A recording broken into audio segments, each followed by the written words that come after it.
This episode contains content that might not be suitable for most audiences. Viewers' discretion is advised. Hello everyone and welcome back to Doki Doki Switcheroo. We are back here for a part 3 of this, so you haven't seen the previous parts of this, hey, link to that is up there in the description.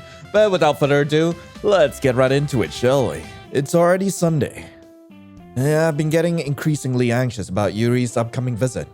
I keep telling myself there's no reason to be nervous, but it hasn't helped much. Yuuri is clearly an introvert and a gentleman, but I think under it all, he's also a very intimate person. He seems so uptight around the other guys. I'm hoping he relaxes and opens up a little more when it's just the two of us. We have been texting occasionally. He was a bit apprehensive at first, but it wasn't long before I was already learning more about him. But putting Yuuri aside, I haven't heard much of anything from Satori the past couple of days. I've called, texted, even went to his house. But each time I checked in on him, he's been passed out face down in his pillows. His bad day seems to be lingering and I don't know why. Between him and Yuuri's visit, my anxiety is through the roof. I look at the clock. Yuuri will be here in about 2 hours. Time for a quick last-minute cleanup. I get to work shoving clothes in the closet and papers with doodles on them into my desk drawers. I can't have my book bag just lying around, I suppose. I grab it so I can put that in the closet as well. The strap suddenly snaps and it falls to the ground, spilling everything out. I let out a long, exasperated sigh. Awesome. I drop to my knees and begin scooping up my various papers and textbooks. As I do so, I dismissively look through some of the papers. Let's see. Failed test, detention slip, notes I never used, countless doodles, another detention slip. I suddenly come across what appears to be a prescription bag with a couple of pill bottles inside. What the? This isn't mine. I look it over and check for a name. Satori! This must have been put in my bag by mistake when we took that trip down the stairs a few days ago. Since when is he on medication? I pull out the bottles and scan their labels carefully. I grab my phone and look up both medications. Whoa, what? How? Since when? I hastily finish shoving everything else in my closet. I don't have much time before Yuuri comes over. But despite this, I race out the door. Whether Satori likes it or not, I'm coming over and we are going to talk about this. I don't even bother to text or call. I don't even knock. I just swing the door open and head inside. It's not unusual after all. We hang out at each other's houses so often. We practically live together. The house is quiet. Satori isn't anywhere on the first floor, so I head upstairs. I half expected him to come down and shoo me back out the door, but the entire house is silent. My heart races. I head up to his bedroom and gently open the door. I see him lying on the bed, but he promptly leaps to his feet, clearly startled by my sudden entrance. Jeez, not much? My blood pressure settles down a bit. He looks tired and a bit irritated, but otherwise, he's okay. I quietly take a seat on the bed. He reluctantly sits down next to me. He forces a smile. There is a moment of silence between us. You didn't need to come over. I mean, I'm happy to see you and everything. But don't you have something more important to do today? What do you mean? Yuuri, you're supposed to be working with him today, aren't you? How did... Satori had gone home by the time we decided at that last meeting. I quickly realized how he knows. Mateo told you, didn't he? Of course. He's supposed to keep me up to date on the festival preparations. I'm the vice president after all. Yeah. So how about you? You're helping him today, right? Yeah, but only online. We don't have to meet up or anything. Anyway, I bet you're excited to be working with Yuuri, huh? Satori, I'd rather be working with you. Satori looks over at me briefly. No, you wouldn't. I know you've wanted to be alone with Yuuri since you joined the club. Look, that's not what I came here to talk about. I'm here to talk about this. I hold up the bottles labeled Zyprexa.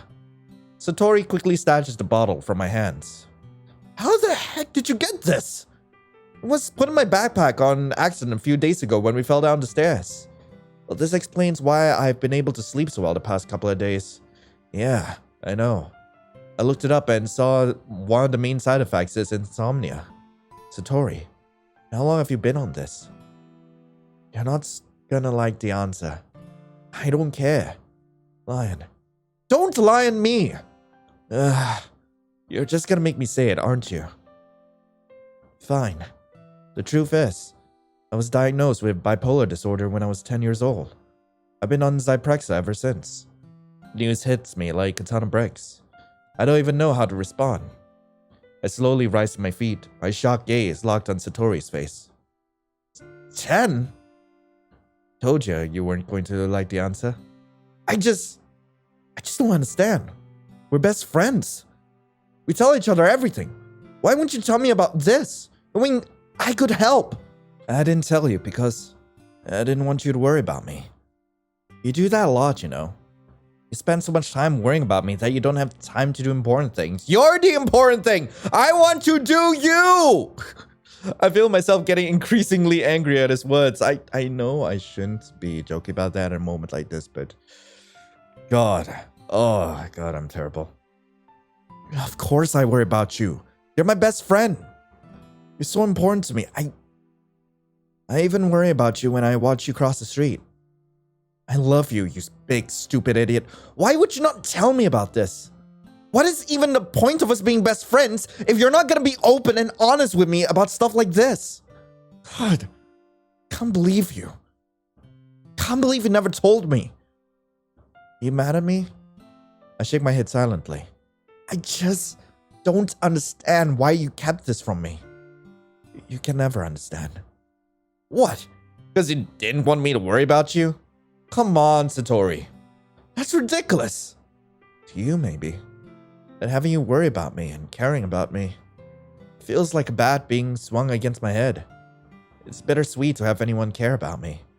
That's why I wanted you to make friends with everyone in the club when you decide to join. I figured, if I could get you to care for them, you'd stop caring about me. Really? Is that what you think? I walk away a few feet, staring at nothing. You think I'm so shallow and heartless that I could just abandon my best friend for the first guy to write me a poem? Now I feel myself becoming increasingly emotional. I want to stop myself before I become irrational, but I find myself unable to curb my tongue. Is that why you never told me about this, Satori? My voice cracks. Am I that bad of a friend that you just felt you couldn't trust me? Before I have a chance to finish, Satori jumps to his feet and wraps his arms around me, pulling me into an embrace. Tears freely begin to flow from my eyes as his embrace tightens. Please don't do this. He begins to tremble. I don't want you hurt. Because of me. I'm sorry I made you feel this way. No. I wrap my arms around him in return. I'm the one who's sorry. I'm so sorry you've been going through this for so long and I hardly even noticed. What kind of friend am I that I didn't even pick up on the fact that you were struggling with this? How could I be so blind? I'm sorry, Satori. I'm a terrible friend. No, Lion. Don't say that. He holds me so tight against him I can feel his heart pounding. I instantly regret what I said before, as I predicted I would. This isn't about me. This is about my best friend. It's my job to find out how I can help him. I rest my face against his shoulder and sigh. You're the most wonderful friend anyone could ever ask for. I love you so much. That's why I didn't tell you. I don't deserve to have such an amazing and big-hearted person care about me so much. You just don't understand how much it hurts. Why? Why do you feel so selfish and undeserving? The meds are working, right? Yeah. When I take them. Satori and I release our embrace and slowly part. What do you mean when you take them? Satori shrugs indifferently. I don't always take... That is incredibly dangerous and irresponsible. What? You read for yourself that they cause insomnia. I gotta get sleep sometime. So on days when I'm moodier than usual, it's because I didn't take them, so that I could sleep. I swallow nervously as I reach into my pocket and wrap my fingers around the second pill bottle. Well, I can understand that, but truthfully, it was on the meds I was talking about. I noticed Satori's expression change as I pull out the bottle labeled lithium from my pocket. I'm talking about this. He backs away a couple steps. I don't need that stuff. He wouldn't have prescribed it to you if you didn't need it, Satori. Well, I don't need it, alright? He snaps as he crosses his arms and leans against the wall, his back turned. I'm not taking it. Period. I sigh and stand up. I walk to the center of the room and stand near him. You really need to reconsider that decision. Yeah? What makes you so sure of that? Because they only prescribe stuff to people with depression. Wait, what? They only prescribe lithium to people with depression? Really? People with... I can't even say that. There's nothing to worry about. It's common for people with The BPD is very different from borderline, from bipolar, by the way. God. It's common for people with bipolar to have bouts of depression. I'm fine as long as I have Zyprexa. It just seems weird that they prescribe such a serious medication just for severe depression to someone who has just bouts of it. Look, they just overreacted when they prescribed it to me. I'm not gonna do anything crazy. So just drop it, okay? Sad thoughts was about your depression, wasn't it? Satori shakes his head and gives an annoyed grunt. I already told you! You look too much into that poem. I'm sorry I ever wrote that stupid thing. I'm not. I love that poem. It's my personal window into your mind. When I look into that window and see that you have a little rain cloud in your head, well, I can come in and give that rain cloud a little hug. And make it a big happy rainbow. Lion, it's so corny. Satori smiles a bit. Even though he's smiling, I can feel the melancholy radiating off of him. Satori, yeah? You were diagnosed with bipolar when you were 10. And you said that's when they prescribed the Zyprexa, right? Right? When was the lithium first prescribed to you? It doesn't matter. I already told you I'm not taking it. He stubbornly walks over to his bedroom window. At least tell me what you got depressed about. Yuuri's coming. He cuts me off. I look down the street and sure enough I spot Yuuri walking towards my house carrying some bags. I completely forgot he was coming over. I looked at Satori, who keeps his gaze on Yuuri below. Satori, if you need me today, I'll cancel. Don't do that, Lion! I jump back, startled. Satori immediately realizes the effect of his outburst and shrinks back a little. I'm sorry. It's just... I'm sure he's been looking forward to this all weekend. Please, don't ruin that for him. Besides, I'll be busy today. I still have some festival stuff to talk about with Mateo. Alright. I get up and head for the door. I stop and look back at Satori, still standing in front of the window with his back to me. If you finish early with helping Mateo, feel free to come over and help me and Yuuri with the decorations. Satori merely shakes his head. No thanks. I'll see him tomorrow at the festival. You two have fun. Okay. We'll have a good time at the festival though, right? I mean, if you're okay with it, I'd like to spend a day with you. Would that be alright? Satori turns his head slightly. I was hoping for an excited grin, but instead he gives me a sad smile. After a moment, he nods. Of course, if that's what you want. I wish you'd consider spending your time with everyone else. I will. I plan on having fun with all my friends. The friends I wouldn't have if it weren't for you. No matter how many friends I make, I'll never be far from your side. Because we're best friends. And you're stuck with me no matter what. Finally, I managed to smile out of Satori. There's real happiness in it this time. It quickly fades, but it gives me hope that I can bring it back out again. I just wish he would tell me more about his depression so I could maybe help him. I guess I'll just have to be patient and hope he eventually decides to confide in me. I step out the door and grab the knob. If you change your mind, feel free to drop by and I'll grab your knob. Satori gives me one more melancholy smile and nod before I slowly close the bedroom door behind me. I exit Satori's house. On the way home, I still find myself feeling uneasy. I try to focus my thoughts on Yuuri, convincing myself that tomorrow will be a better day for everyone, including Satori. I approach my house to see Yuuri waiting at the door. He must have just knocked. I quietly walk up behind him. Huh, she must not be at home. Try texting her. Yuuri jumps a little and turns to face me. Thank goodness. I got a little worried when you didn't answer your door. You're a bit early. Sorry, I wasn't home yet. It's fine. Don't worry, I wasn't waiting long. I just got here, in fact. I know. I saw you coming from across the street. Anyway, let's head inside. I see you brought a whole bunch of stuff with you. That's right. And did you get the things I asked you to buy as well? Yeah, I'm pretty sure I got everything. Sorry if I missed anything, though. Yeah, I'm sure we'll be fine. I take Yuuri to my room. While he's busy looking around, I take the time to check him out. It's the first time I've seen him outside of school after all. I'm digging his posh sweater. Them tight pants, though.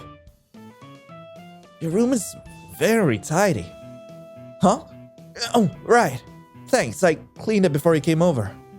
That was very considerate of you. Well, I'd be very embarrassed if you came over while it's messy. Yeah, wait! Yuuri, don't touch that! Yuuri pulls out one of my games from the shelf. He bumps the game next to it and it causes a domino effect. Yuuri instantly retracts, realizing what he's done. All the games fall into each other until finally they topple against the controller of my favorite console, sending it flying off the edge of the shelf. The controller is held together with tape and glue from all the times I've flung it across the room in frustration. It can't survive another drop to the ground. I launch myself at it with an eager open palm. I land at the base of my TV stand. Miraculously, I catch the controller just before it hits the ground. I hear Yuuri give an audible sigh. I smile triumphantly. Tja! Like a ninja. Yeah. Three of the games fall off the shelf and hit me, one at a time, right in the face. Lion! Yuuri comes rushing over and quickly helps me to my feet. Are you alright? I'm so sorry. I wasn't thinking. I was just spacing out, I suppose. I'm fine. I mumble that as I gently rub my forehead. Are you sure? You have a red mark right there. I'm okay, really.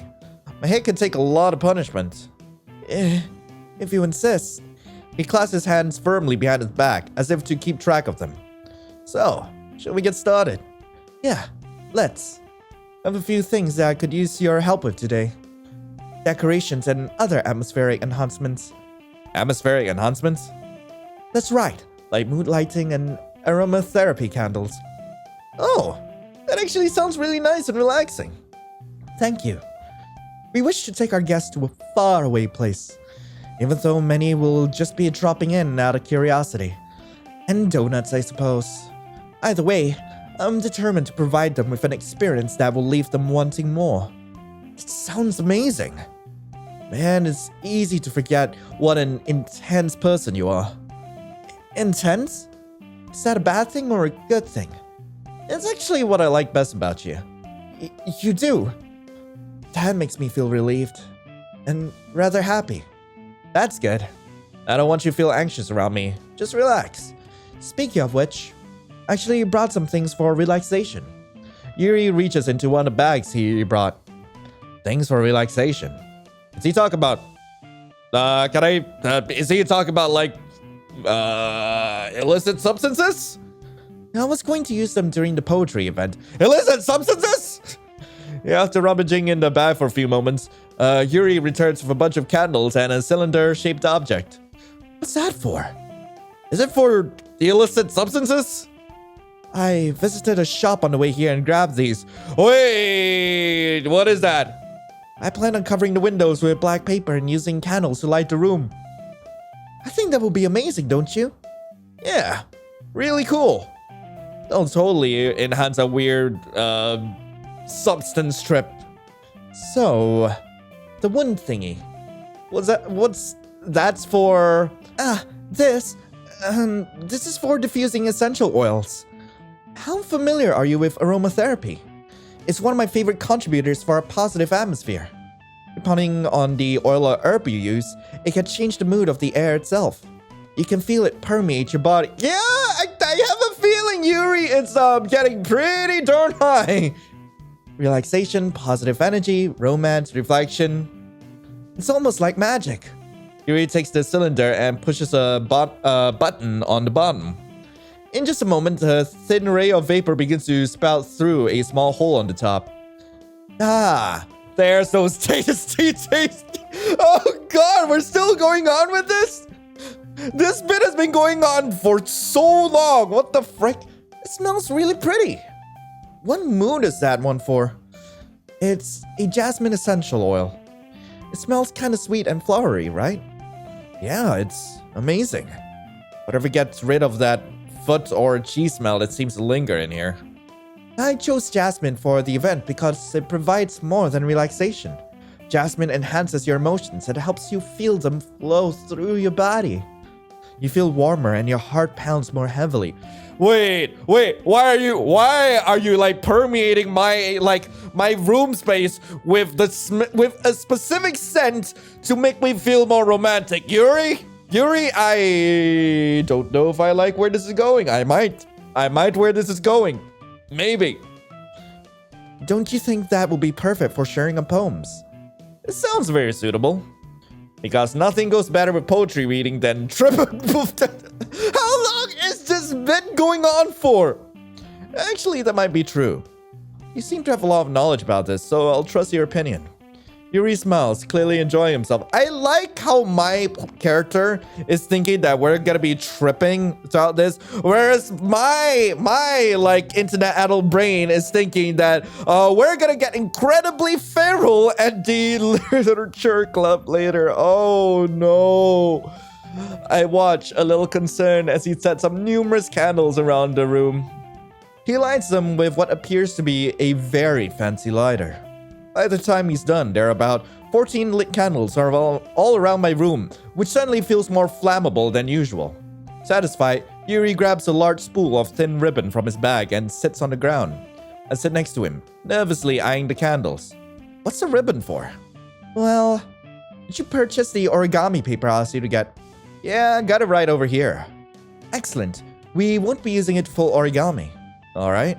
There goes 6 hours of my life trying to learn how to make a frickin' swan. Instead, what I'd like to do is write a different word on each paper. We'll need about 100 of them. Then we're going to attach them to a piece of ribbon and hang them in the doorway of the classroom, creating a curtain of words. Wouldn't that be interesting? It would also catch the eyes of those passing by. It may tempt some to peek inside. That's insanely creative, Yuuri. I had no idea you were so good at this. Well, I suppose I do get a little intense, as you put it. Yuuri gives me a big smile. I can definitely tell he's starting to relax. I hope he's starting to really become comfortable with me, and that this behavior isn't a direct result of his little vape machine. Or perhaps it's the excitement he feels from sharing something he enjoys. Here's a marker, Lion. You can write any characters you want.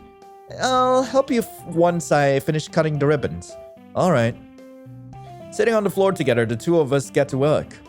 I carefully draw a different character on each paper, doing my best to manage my bad handwriting and to avoid all the words I really want to write. Yuuri unravels a long strand of red ribbon to his desired length. Then he reaches into his pocket and pulls a lighter back out. Whoa. The lighter is strangely beautiful up close. There are intricate patterns etched into it, and the lighter itself is a shiny dark blue. He flicks it and a sharp green flame bursts from the top. Holding the ribbon taut, he waves the flame far beneath the ribbon. Like magic, the ribbon breaks without the flame even touching it. That's no run-of-the-mill gas station lighter, is it? Looks really fancy. Oh, Embarrassed, Yuuri looks away. What's wrong? Is there something I said? You're gonna think I'm weird. Yuuri, I already think you're weird. There's nothing wrong with that, you know? Normal is boring. In case you haven't noticed, I'm a little strange myself. As long as you promise not to freak out. I promise. Alright, well the thing is, I'm kind of into fire. It's just so beautiful. I can't help it. I don't know what it is. The combination of raw beauty, untamed power, and danger. Yeah, what am I saying? Please don't think I'm sick or anything. You're laughing at me? No, that's not it. It's definitely not nervous laughter brought on by the realization that I'm sitting in a room surrounded by flames with a potential pyromaniac. It's just funny how nervous you got about sharing. I just think you're kind of cute and you get all embarrassed like that. It's an interesting thing to be into, I guess. But you know what? It suits you. Suits me? Yeah, it's kind of intense, you know. Besides, it's a really cool looking lighter that makes pretty green fire. Yeah, it is. Yuuri's expression suddenly intensifies. Would you like to hold it? Sure, I'll check it out. Yuuri carefully hands me the lighter. I take it and turn it around in my hands. It feels heavy and solid for a lighter. Where do you even get this? Curious of the flame I ignited. I stare, mesmerized at the hot green flame that hisses out like a tiny blowtorch. Not wanting to waste the fluid, I let the flame die. I go to hand it back to Yuuri. Without thinking, I wrap my fingers around the top of the lighter. Ah! Lion! Why'd you do that? Because I'm dumb and I don't think about things before I do them? Yep, that's me. Yeah, I'm sorry. I should have warned you. The top of the lighter gets really hot when you let the flame linger. Oh no. I flick my hand wildly, trying to fan some cool air on the burn I've incurred on the tip of my finger. I look at it. The skin is red and shiny. A slight bubble has already formed. Suddenly, Yuuri grabs my hand and holds it to his face to give the burn a closer look. Yuuri moans, slightly and visibly fidgets. I am sorry? If it's making you squeamish, I can go put a band-aid on it. Without warning, Yuuri flicks out his tongue and licks the wound. Hey, yo! Okay, I know that Doki Doki Literature Club was never a kid's game, but holy heck, I did not expect this. Then he gently blows on it in an attempt to cool off the burn. Then he licks it again. He repeats the process. Does he like deep-fried lion? Is that what I'm getting at here? Grilled lion? I don't know.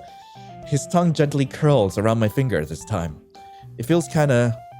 Okay, this is getting weird. Yuuri. As if he just realized what he was doing, Yuuri suddenly releases my wrist and reels back. Oh my.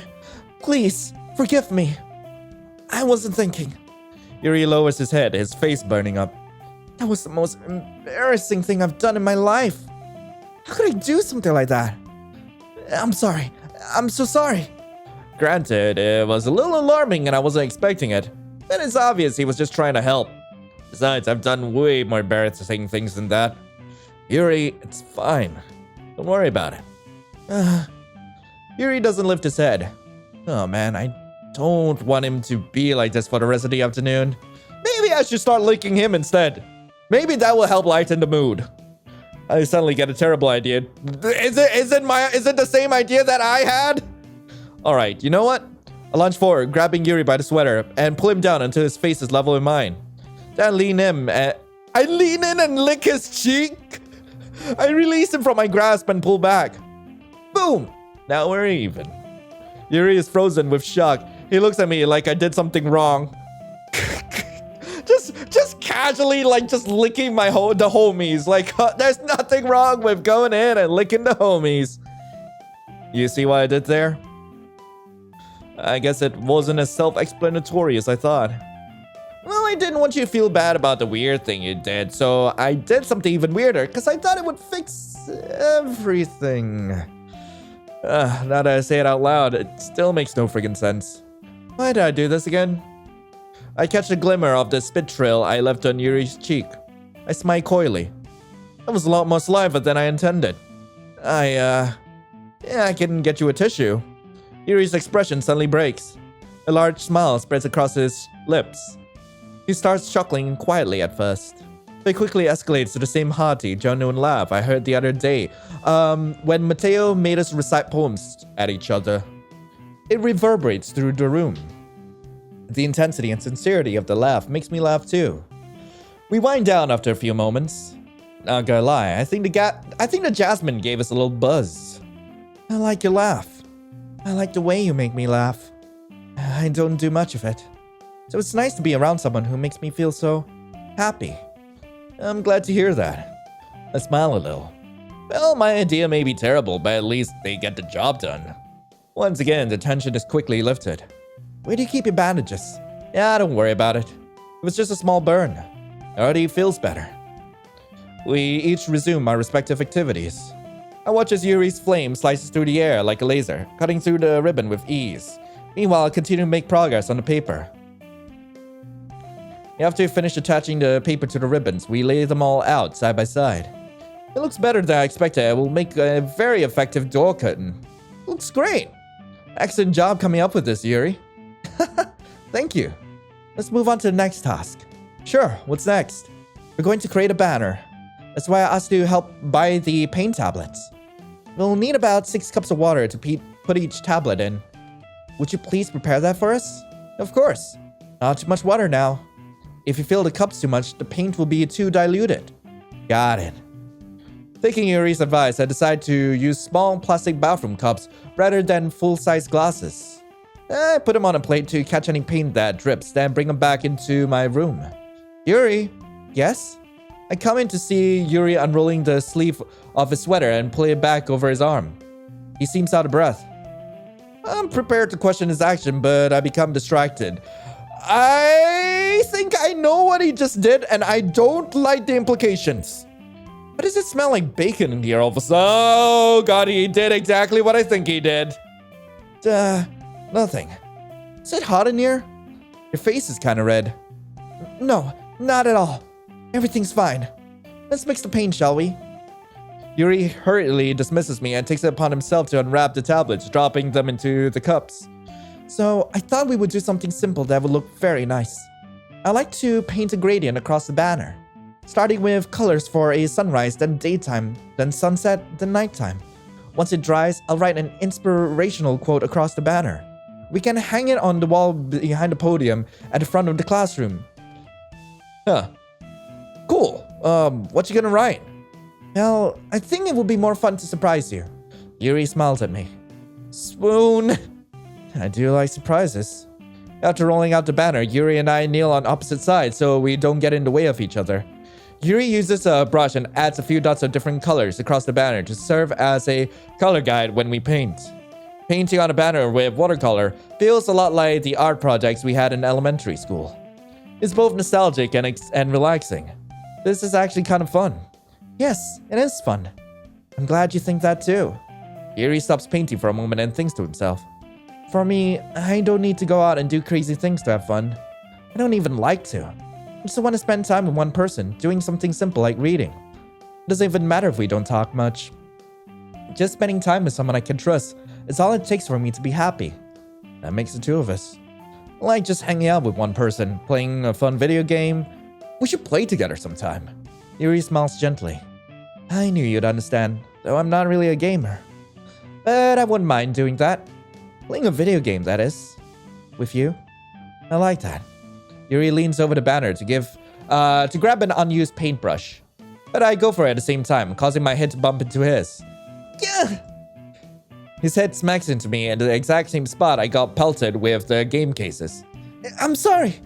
I reel back and Yuuri quickly lifts his hand in surprise. Are you hurt?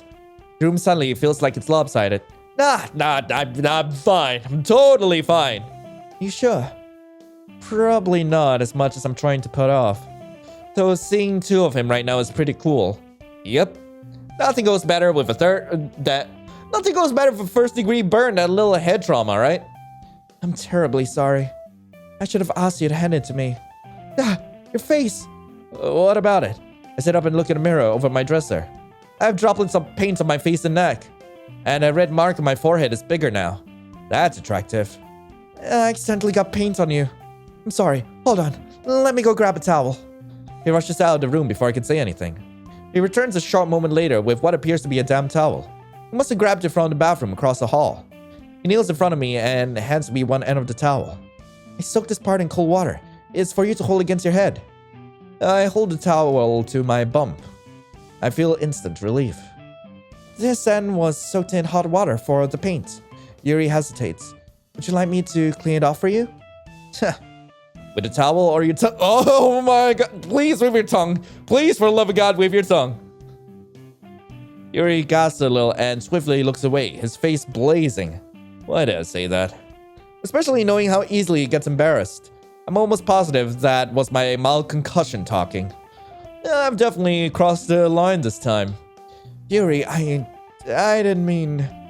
Before I have a chance to apologize, Yuuri looks back at me with a playful smirk. Forgive me. I was just silently regretting not getting the edible paints instead. His gaze becomes amorous. He actually wants to lick it off me? Yes! It did it! I finally got him to banter with me. That's so... Wait, does that mean the paint he splattered on me is toxic? I don't have much time to question it as he begins dabbing my face with his end of the towel. Oh. Hi. God, you are, you're quite dashing like this. Wow. Is everything alright? Yeah. It's just... I forgot it was hot, and your art style is you have changed, Yuuri. Well, you do have a decent-sized bump there. I expect you to be a little loopy. I giggle to myself as he continues to wipe away the paint drops. The combination of the warmth of my face and the cold of my bump feels like heaven. Yuuri slowly moves the towel to my neck and begins clearing off the paint there as well. Oh, it feels even better. I can't help but moan a little and close my... Hey, yo! That feels so good. I open my eyes slightly. Yuuri is staring directly into my eyes now. I'm sure this is the first time he's maintained eye contact with me this long. He wears the same intense expression I see when he reads his books. Almost as if he's lost in a daze, enveloped by his own thoughts. He breathes gently through slightly parted lips. Suddenly, his face seemed to be much closer to mine than it was a moment ago. I could feel the towel slowly travel past my collarbone. As if realizing where his hand was going, Yuuri stops and pulls away. We both drop our ends of the towel at the same time. I'm sorry. I didn't mean to space out. It's okay.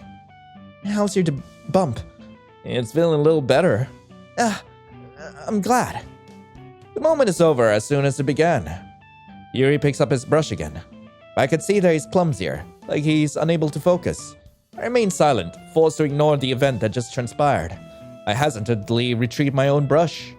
Much like Yuuri, my focus has been compromised as well, and I fumble with my brush. We awkwardly continue with our work. Once we finish painting, we take a little break to head downstairs and have some tea. We chat for about 15 minutes before heading back upstairs to finish up. The banner has turned out very pretty and natural looking. It came out better than I expected. I'm really happy with the results. Me too. When are you gonna add the lettering? When the paint is fully dry? It could take a while longer, but it should be dry enough for me to bring it home at least. I'll probably do the lettering in the club room before the event starts. What do you think? Sounds good to me. Wonderful. In that case, I don't think there's anything else for us to do here. Yuuri begins going around the room, blowing out candles. I'm relieved to see that the flames are finally doused. Sounds like you're happy this is finally over. Was I wrong to assume you were enjoying yourself at least a little bit? Nah, that's not what I meant at all. I was just relieved my room didn't catch on fire. I had a lot of fun with you today. Yuuri laughs again. You're silly, Lion. I'm glad you feel that way. I had fun as well. And we were very productive and got everything done. We sure did. I was a little concerned about time. I need to make dinner soon. I've been starving ever since I smelled bacon earlier. I was hoping we'd have extra time after finishing work. Oh? I mean, if you want to hang out, I could always make a late dinner. Well, Yuuri thinks to himself for a moment.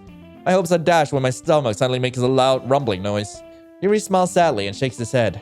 I think it'll be irresponsible to postpone your dinner. You should eat at a reasonable hour so you can get to bed at a reasonable hour.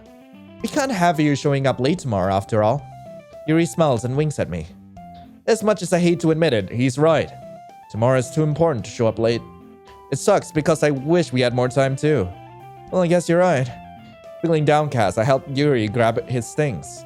He looks a little disappointed too, and I can understand why. Sounds like he rarely gets the opportunity to spend time with friends in a relaxed environment. That doesn't mean this is the last time it can happen. Once Yuuri is packed up, I walk him out the door. Thank you so much for having me today. No problem. I had a lot of fun, and I'm glad I was able to help. Just let me know if you need me to bring anything tomorrow. I will. Anyway, Yuuri fidgets. I guess I'll see you tomorrow. Yuuri, wait! I speak without thinking. Yeah, I've been doing a lot of that lately. About today. It's fine we didn't have as much time as we wanted. It just means we can do this again. Whenever you want, you can come over and we'll read and play some video games. I mean, since you don't like going out. Yuuri smiles as I stumble over my words. You're so thoughtful, Lion. Yuuri suddenly steps closer. He places his finger under my chin and lifts my head, forcing my gaze to meet his. I really like that about you. I feel my face burning. How do I respond to that? I don't have much time to think as Yuuri suddenly jumps back. Satori! Huh? Hey, Lion. Oh, Satori, how's it going? Hey, Yuuri. What are you guys up to? Nothing. I finished working for today and Yuuri was just leaving. Is he? Bummer. Sorry I didn't come sooner. We could have all hung out. It's nice to see you, Satori. I wish I could stay, but I'm already late. Really? That's a shame. Well, I hate to keep you. So I guess we'll see you at the festival, yeah? I can't help but notice Satori is acting passive-aggressively forceful. Is he trying to drive Yuuri away? Yuuri seems to pick up on it too. He looks at me briefly. Yeah, well, I'll see you tomorrow then. Bye, Yuuri. Satori cuts him short, staring Yuuri in the eye in an uncomfortably domineering way. I think I like that. Yuuri nods, then hurries off with his head down. What the hell was that about? Satori suddenly turns to me and his expression instantly softens. Hey. What happened to your head? Huh? Oh, ninja fail. He rolls his eyes. Of course. Satori, I thought you didn't want to come over today. Look, can we talk? Satori suddenly interrupts me. Talk? Yeah, talk. We need to talk now. There's urgency in his tone. In fact, his entire demeanor is tense and his expression seems worried. Even his temper is short. Of course we can. Good. Let's go to your room. And hurry. Before I lose my nerve. Satori hurries past me. I struggle to keep up as we slip back into the house and head upstairs. Once we're in my room, I shut the door and take a seat on my bed. I feel anxious over what Satori might tell me. So what's on your mind? I've been thinking about what you said this morning. About how we're best friends and we trust each other with everything. And, well, you're right. You deserve to know what's going on. I smile a little in relief. Looks like he's going to open up to me after all. I lean forward a bit, my full attention on Satori. I'm all ears. Tell me everything, Satori. The more I know, the more I can do to help. Right. The lithium was prescribed to me last year. After I was diagnosed with chronic depression. I sigh and nod. I knew it. I see. You know what caused you to become depressed? He nods. Yeah, I do. It's because I came to a realization. What'd you realize? He takes a deep breath. I realized I have feelings. Selfish feelings. Selfish feelings? I don't think I understand. It's easy, Lion. I discovered that I hate the idea of you getting a boyfriend. Isn't that disgusting of me? To act like you're a shiny toy that I want for myself.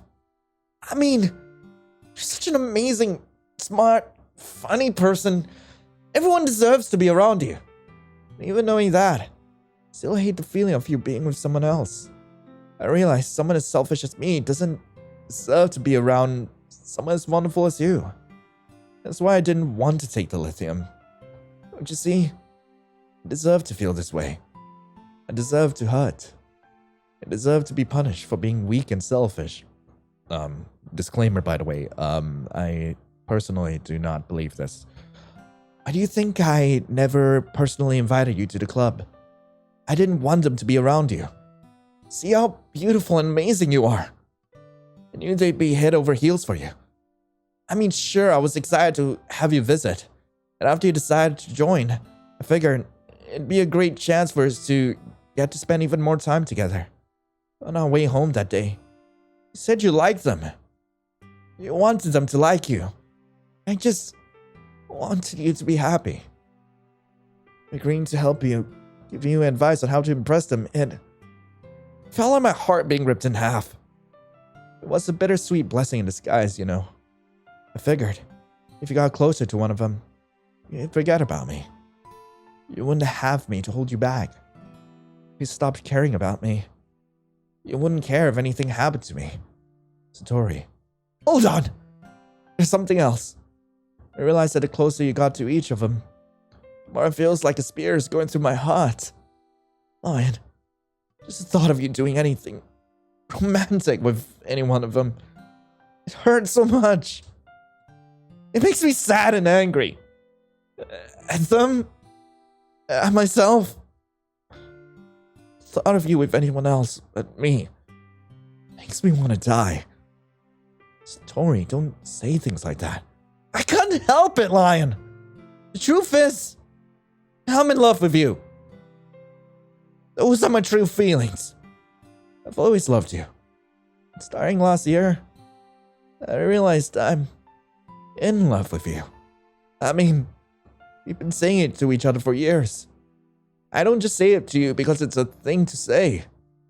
I mean it every single time. Satori suddenly steps closer to me, gently taking my hands in his own. What about you?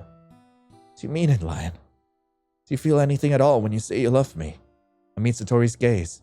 I owe it to my best friend to be completely honest with him. Satori, listen to me. I actually get the choice! Ah!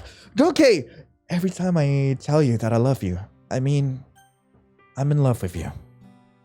I'm in love with you. Yeah, I've felt this way for a while too. I mean, of course I mean it when I say it. And if we both love each other this much, well, there's no point in worrying about me doing anything with the others. These past few days in the club have been amazing. I made some great new friends because of you. Being in the club has also made me realize something else. Satori, you're my reason for waking up in the mornings. Not just because of school. Because I want nothing more than to have yours be the first face I see every day.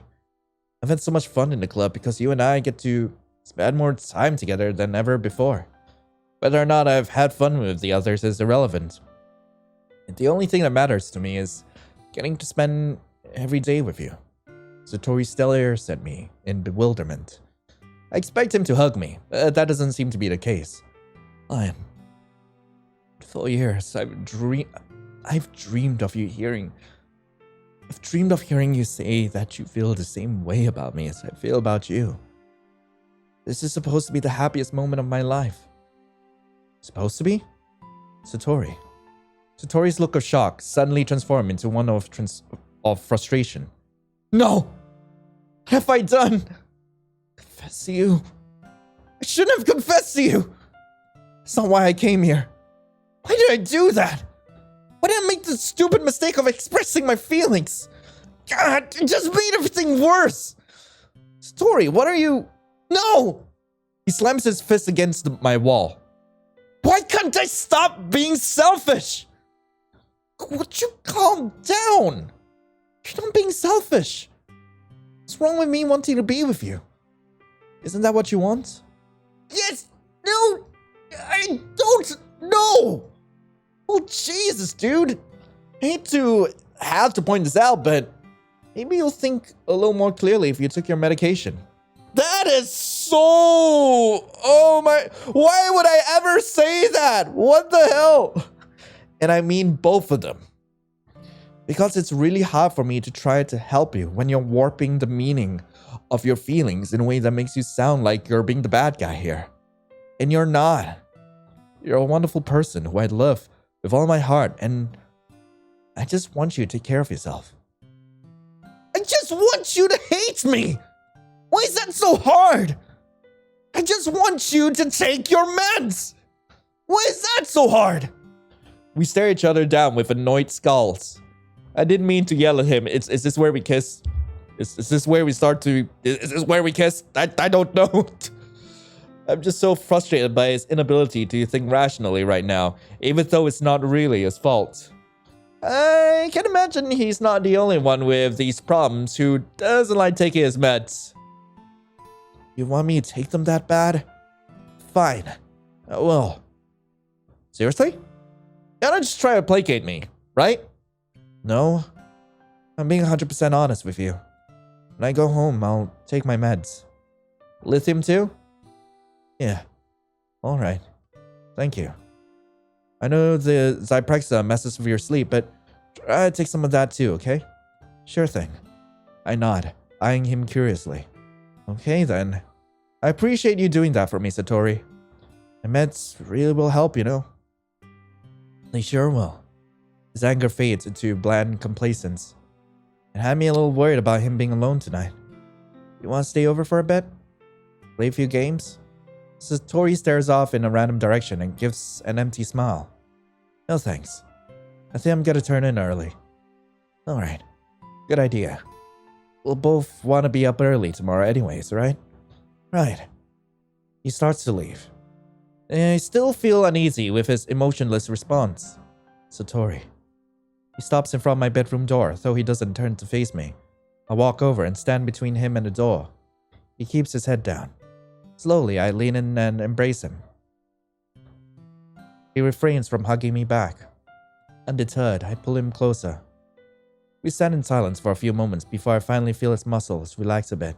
A few more moments pass and his arms slowly wrap around me and return.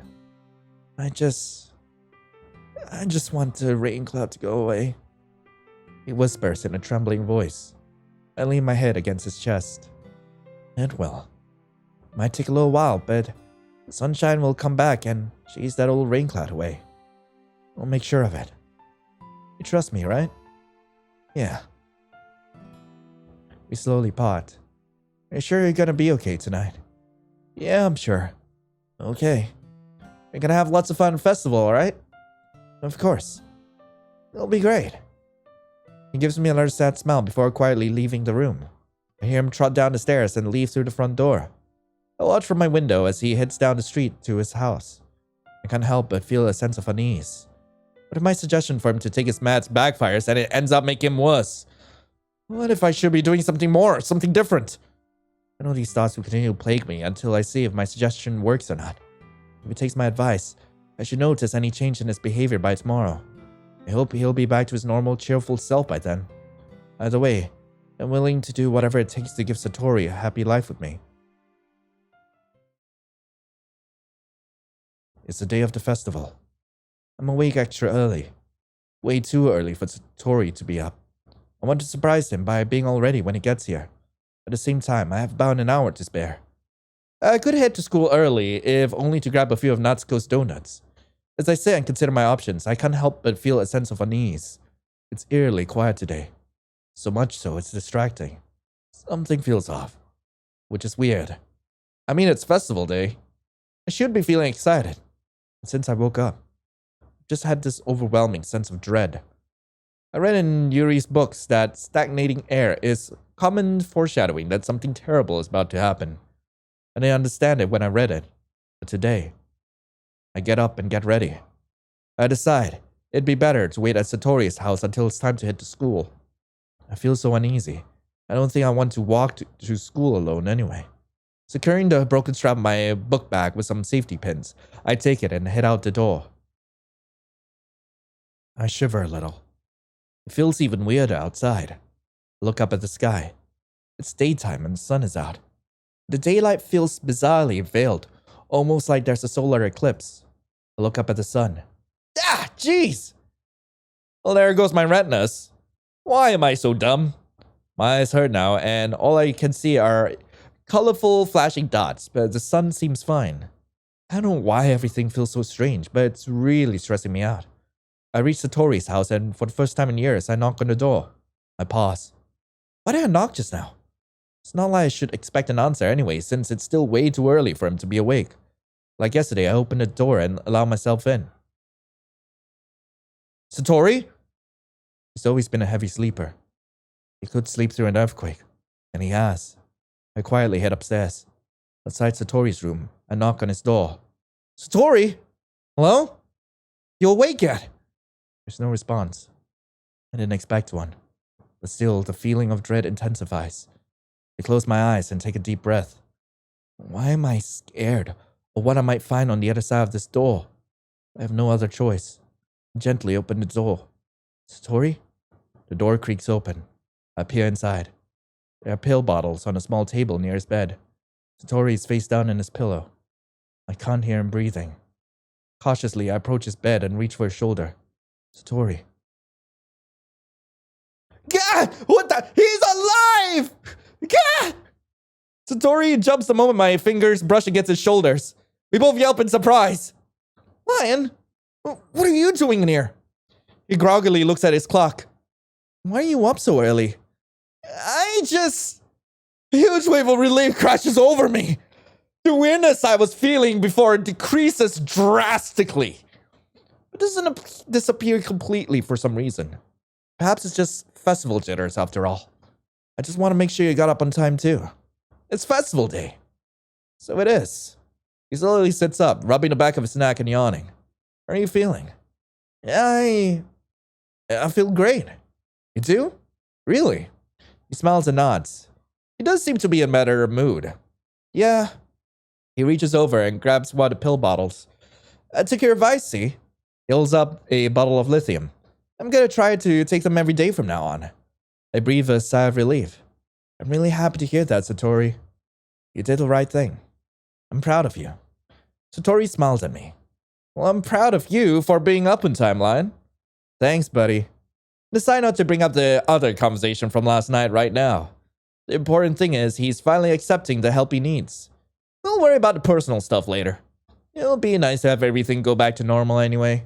Satori scratches his head as he gets to his feet and stretches. I might as well shower and get dressed. Okay.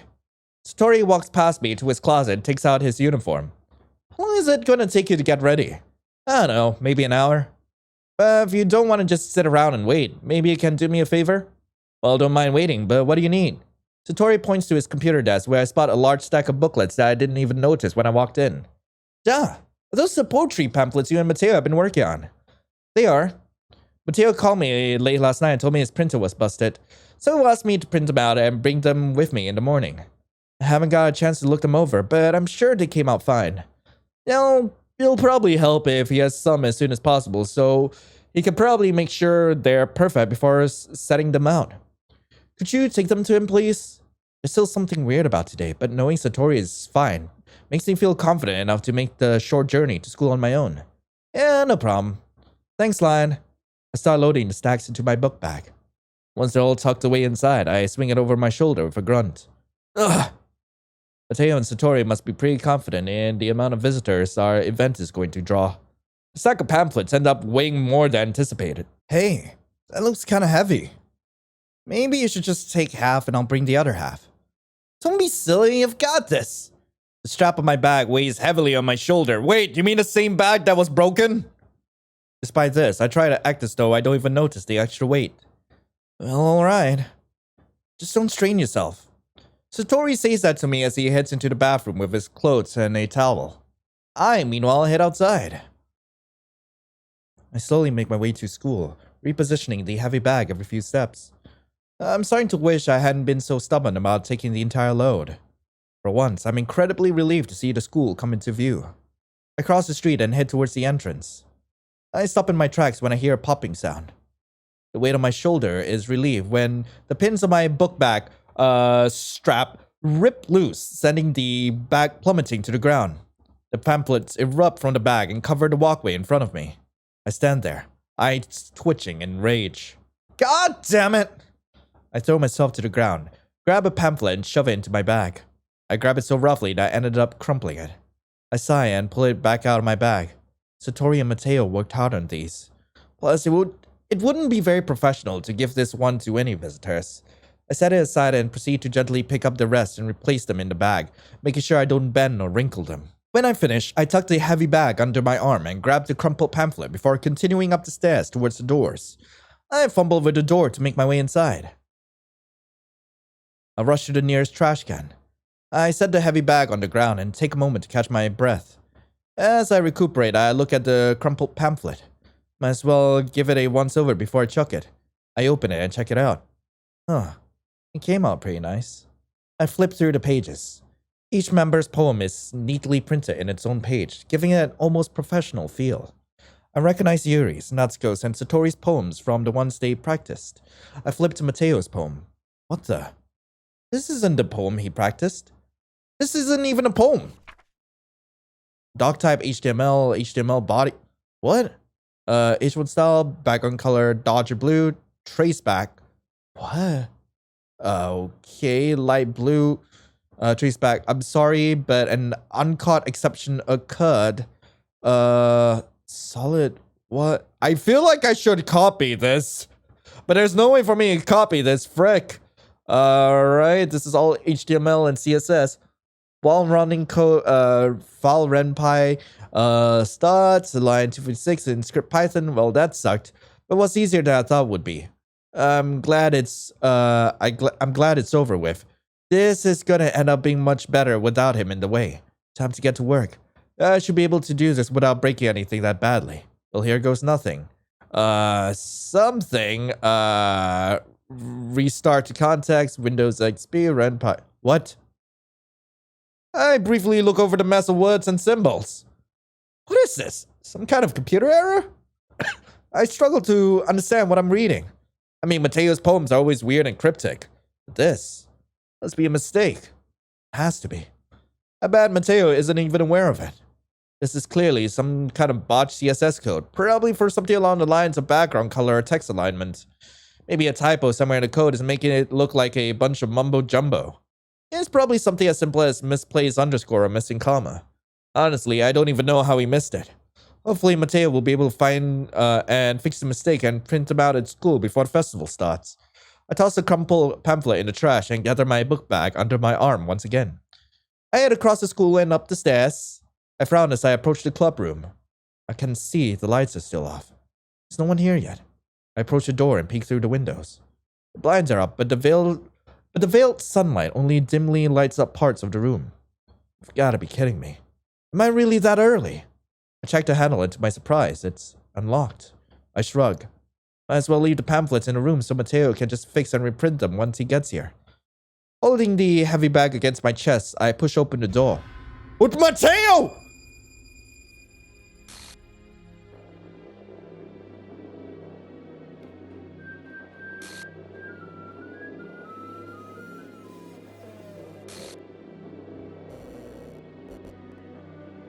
What am I looking at?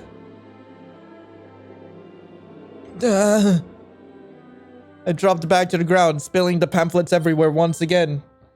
It's impossible to care about that at this point. I can't believe what my eyes are showing me right now. The hell? The hell? I suppress the urge to vomit. My legs lose their strength, and I crumble to my knees in horror. My head is reeling. Why would Mateo do this? Never seemed unhappy or depressed. Doesn't make any sense. I don't understand. There's no reason for him to have done this. How could? Whoa. What the? What? Huh? What happened? What's going on? Where am I? I can't see. I can't move. That's weird. Why isn't this working? Who? Maybe if I clip out this section. Ow! The hell was that? Damn it. Why can't I delete her memory without hurting her code? Delete my... Who is speaking right now? Ugh, not as good as this as I thought I'd be. Hopefully I'll be able to fix it before the game restarts. Hey, I can hear you. Stop ignoring me. Who are... Yeah. It hurts. Stop it. Get out of my head. Get out of my head. Get out. Get out.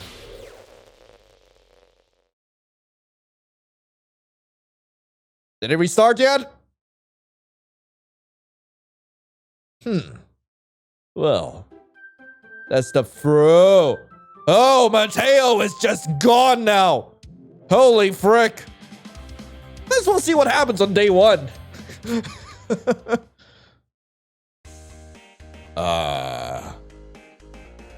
Yeah? How did I get outside? Whoops. That wasn't right. Man, I can't separate her from her memory without compromising her. Let me try this. Pip install FemC mute program. What? Ooh, that worked. Okay. Now if I just install autopilot. Got it. Alright, well, it may not be perfect, but it should work for now. At least I hope so. Only one way to know for sure is to test her out. Okay. It's an ordinary school day, just like any other. Mornings are usually the worst, being surrounded by couples and friend groups walking to school together. Meanwhile, I've always walked to school alone. I always tell myself it's about time to meet some boys or something like that. I have no motivation to join any clubs. I get detention too often anyway. I'd never be able to attend club meetings with my record. Even if I can manage to avoid getting into trouble, most clubs would probably be way too demanding for me to want to deal with anyway. The school day is boring as ever, and when it's finally about to be over, I go and get myself in trouble. Nothing serious, but enough to earn some of that hefty detention time. It's getting late. I stare blankly at the wall and eventually nod off. Hey. Huh? Hey there! Hi. I don't recognize this guy, but his small stature makes me think he might be a first year. Whoever he is, he's kinda cute. Are you looking for something? Yeah, I sure am. I need posters and markers for my club. I don't suppose you know if there's any supplies I can use in this classroom. Yeah, there's some stuff in the closet you can look through. Thanks! I watch as he makes his way to the closet at the back of the room. After ransacking the closet, he returns to the front of the room, carrying a bunch of stuff. See you later! He says that to me as he heads for the door. But just before he gets there, he stumbles, dropping everything. Oh, come on! I immediately jump to my feet and run to help him. Man, it's not gonna be very fun to try and get this stuff back to the club. I appreciate you helping me pick everything up though. No problem. Where's the club room anyway? Yeah, upper story. I can see how getting all this stuff up the stairs might pose a problem for him. I can help you take all the stuff there if you want. You can? Sure, I'm not doing anything. And I don't have to be anywhere. Awesome. I brought some donuts for the club today, so feel free to grab a couple when we get there. It'll be my way of thanking you. Thanks. It's not necessary since I don't mind helping out. I don't mind sampling one while I'm there. I take half of the load. I'm lying, by the way. I'm Natsu. Nice to meet you. Likewise. I leave the classroom with a bit of skip in my step. I would gladly sell my soul for a donut, so helping get these supplies to their destination in exchange for a few is a very fair price. I follow Natsu across the school and up the stairs to a section of school I rarely visit, being generally used for third-year classes and activities. It's already pretty late now, so the halls and rooms are dark. My first instinct is to head down the hallway, so Natsu instead leads me to a strange door off the side of the corridor. He jiggles the handle and pushes the bottom of the door with his foot. The door opens and Natsu steps inside. I stop at the entrance.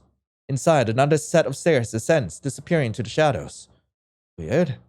I didn't even know the school had another story. Maybe it's an attic. Natsu stops near the midway point and turns to look down at me. You coming? Of course. I timidly start going up the stairs, shutting the door behind me. The hallway is incredibly narrow and dark. There's no light anywhere. I don't even know how Natsu can see where he's going. Natsu? Where's your club room up here? Huh? Oh, they're out of empty ones right now. So we had to make do. Are we even allowed up here? Well, technically no. No one's ever come up here anyway. Besides, it's only temporary until a classroom downstairs becomes available. I follow quietly, feeling uneasy. Finally, we reach the top of the stairs. What in the world? When did this become corpse party?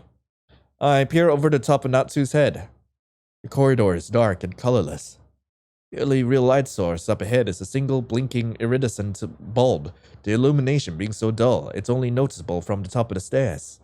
The bulb hums and crackles with each flicker. It feels cold up here. There's dust on the windowsills and cobwebs on the doors.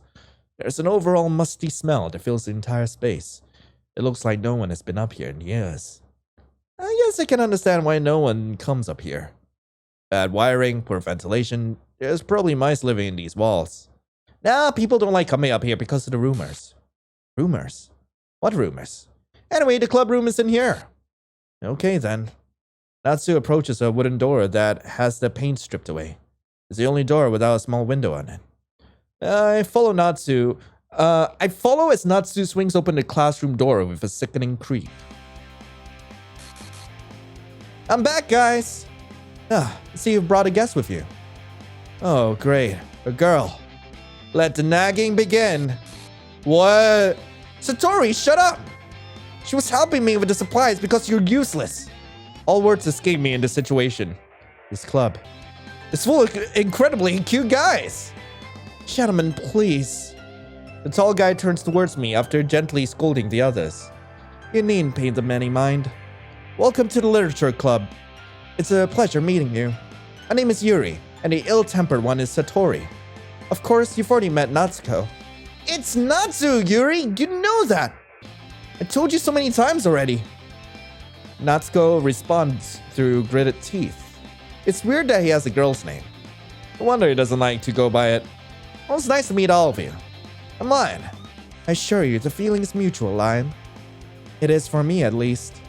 The one named Yuuri, who appears comparatively taller and more mature than Natsuko and Satori, had to stop looking at me since I walked in. So now that you helped Natsuko with supplies, you're gonna leave, right? Surely you have somewhere else to be right now. Actually, I was also invited to have a couple donuts. Is that so? Satori briefly glares at Natsuko. Also, I'm curious to see what that said just now. Like, what did it say? What's wrong with you, Satori? Okay, I feel like I should probably be concerned about that. Satori briefly glares at Natsuko. Aren't those supposed to be for members only? Hey, I brought them, so I have a say on who can and can't have any. So mind your business. I'm the club president, so it technically is my business. No, I'm the vice president. Stop being such a sourpuss and leave her alone. Satori shoots me one last contemptuous glare before taking a seat. I wonder why he's so mad at me. I don't even know him. What? You can just ignore them. You can just ignore him when it gets too moody. Wait, what did it say? That's all BS. Let me out of here. Okay. He's like that a lot. Natsuko whispers this in my ear. Come on, the donuts are over here. And while we're at it, how about making some tea as well? The guys have a few desks arranged to form a table. Yuuri walks over to the corner of the room and opens the closet. Meanwhile, Satori and Natsuko sit across from each other. Still feeling awkward around Satori, I take a seat next to Natsuko. He scoots a tray towards me. The foil has already been peeled back. Help yourself. Don't mind if I do. I reach inside and pull out a glazed donut. Natsuko watches eagerly as I take a bite. It's delicious. Thank you, Natsuko. Well, you know, thank you for helping me. My pleasure. So this is a literature club, right? That's right. I know it sounds dull, but it really isn't like that at all, you know? When did you guys start this club anyway? About a week ago. I guess that explains why there aren't a lot of members. Well, it's not exactly easy to try and convince people that literature is fun and worthwhile. That's right. It's why we're looking forward to the festival. It's gonna be our only chance to try and grow this club before we graduate, right, Satori? Also, like, Satori is, like, his eyes are telling me something else there. I guess. Satori reluctantly agrees. Such different guys, all interested in the same goal. Must be really hard for them to start this club. Anyway, you've had your donut, Lion. We'd like to commence our meeting, if you don't mind. Jeez, no wonder we don't have more members. You're such a... She didn't come here to be a member. She came here to stuff her face. Does she really look like someone who's interested in literature? It's all about self-expression, the ability to create a beautiful and unique work of art using only words. Words that express feeling and meaning. Essentially, it's for people that can understand and appreciate writing. I'm kind of annoyed by Satori's attitude. I can't stand being talked down to. At the same time, I don't want to get Natsuko in trouble for inviting me here in the first place. Satori might be a bit of a jerk, but he seems pretty passionate about literature. I respect that. I'm not currently in any clubs. What if I stick around today? Who knows? Maybe I like it here. I mean, sure, if you want to. We're about to start a meeting anyway. You can stay and observe. It's a long shot, but maybe you'll find your calling as a writer. I offer him a smile of gratitude. Thanks, Satori. I'll pay attention and take this meeting seriously. Whatever. Yuuri returns with a tea set and places a cup in front of each of us. Do you keep a whole tea set in the classroom? Don't worry, there's no teachers up here to object. Besides, doesn't a hot cup of tea help you enjoy a good book? I guess. Quit trying to impress her, Yuuri. Yeah, I wasn't... Embarrassed, Yuuri looks away, briefly scowling at Satori in the process. Well, tea and reading may not be a pastime for me, but I at least enjoy tea. Yuuri visibly relaxes. I'm glad. What kind of books are you into, Yuuri? Huh, let's see. Yuuri traces the rim of his teacup with the tip of his index finger. My favorites are usually novels that build deep and complex fantasy worlds. The level of creativity and craftsmanship behind them is amazing to me. And telling a good story in such a foreign world is equally impressive. Yuuri goes on, clearly passionate about his reading. But you know, I do like a lot of things. Stories with deep psychological elements immerse me as well. Isn't it amazing how a writer can so deliberately take advantage of your own lack of imagination to completely throw you for a loop? Anyway, I've been reading a lot of horror lately.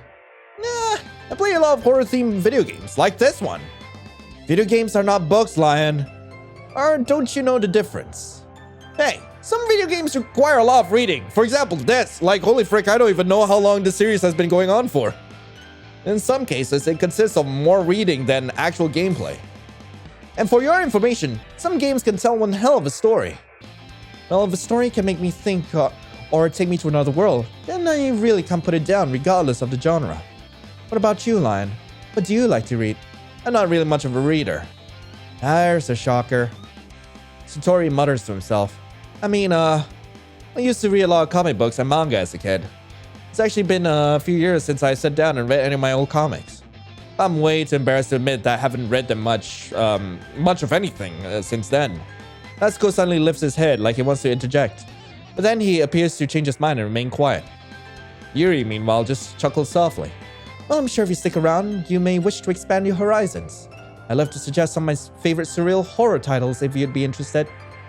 Yuuri sips his tea in a sophisticated manner. Sure, sounds cool. I say that with an unenthused tone. I wish I could relate, at least to a minimal level. At this rate, Yuuri might as well have been having a conversation with a rock. Don't feel intimidated, Lion. You can read what you want in here. Do you like horror books too, Natsu? Me? No way. I hate horror. Huh, sissy. Yuuri whispers this after taking another sip from his tea. This isn't anything like Yuuri. Natsuko instantly turns his attention to Yuuri, his fists clenched. What did you just say? Natsuko, you have a pretty big mouth for someone who keeps his comic book collection in the club room. Then again, everything you read and write is pretty childish. Especially your poems. Like the ones you left here last week. I hate the both of you. I feel bad for Natsu now. Goddamn. Natsu, you write your own poems. Huh? Well, yeah, sometimes. Why? I think it's super impressive. I love to read your poetry sometime. Natsuko blushes and averts his eyes. I don't know. Not a very confident writer yet? Actually, I understand Natsuko's reluctance. Sharing one's writing takes more than just confidence. It's a very intimate exchange. You must be willing to open up to your readers, exposing your vulnerabilities and showing even the deepest reaches of your heart. Well, Yuuri, it sounds like maybe you should set an example for Natsuko and share your own poetry. That way he'll be comfortable enough to share his. Yuuri also blushes and turns away. Looks like Yuuri feels the same way about sharing poems as Natsu. We sit in silence for a moment. I have an idea. Yuuri and Natsuko look quizzically at Satori. Tonight, we'll all go home and write a poem of our very own, then share them with each other at tomorrow's meeting. That way, everyone is even. Yuuri and Natsuko fidget nervously. Come on, you wusses. It's not like I'm asking you to write a novel. It's a good idea and you know it. Alright, fine. We need some club activities anyway. Especially if Lion decides to join. Then it's settled. I look forward to seeing how creative you all can be. Satori suddenly looks at me. So Lion, think you're up for writing a poem to share for everyone? Was this club simply too boring for you? Suddenly the eyes of all three of them are on me. Yeah, I'm not sure. I wasn't even planning on joining any clubs this year. Well, I said I'd consider it. I'm not really... I lose my train of thoughts. Yuuri and Natsuko stare back at me with dejected eyes. Even Satori looks a little disappointed. That's unfortunate. Not surprising. Fine. Natsuko steps forward, keeping his head down. I guess I need to tell you the truth. The thing is, we don't have enough members yet. That's why we have to hold our meetings up here. We need 4 to be considered official and be given a classroom for our meetings. We've been trying really hard to find a new member. The president of the student council is giving us until the weekend. If we don't find someone by then, our club's going to be rejected. Yeah, I'm defenseless against these guys. How am I supposed to make a clear-headed decision when it's like this? I would feel terrible for letting everyone down in this situation. Besides, the club itself seems pretty relaxed. So writing poems is the price I have to pay in order to spend every day with these cute guys. I give us a heavy sigh and look back at them with a defeated smirk. Well, I've decided. I'm going to join the literature club. Her eyes light up with excitement. Satori seems shockingly pleased as well. Do you really mean that? Well, it'll be fun. Wow, thank you so much, Lion. You really did scare me for a moment. At least you didn't come here just for the donuts. We can become an official club now. So, thanks, I guess. Happy to help. I suppose we can end this meeting on a good note. Remember, tonight's assignment. Write a poem to bring to the next meeting so we can all share. Satori looks at me once more. This club isn't an outlet for you to screw around after school. We take literature very seriously. I suggest you do the same. I won't tolerate any slacky off, you understand? Satori's expression and tone are serious. I nod. Don't worry. I won't let anyone in this club down. For your sake. I hope not. Just try to write a poem tonight, okay? I will. Good. There's no way I can impress Satori, or any of them for that matter, with my mediocre writing skills. I already feel the anxiety welling up inside me. All I can do is try my best, I suppose. The guys get to work, moving the desk back into place while Yuuri gathers up the tea set. I guess I'll be on my way then. Alright, thanks again, Lion. You're a real lifesaver. See you tomorrow. With that, I depart the club room and make my way home.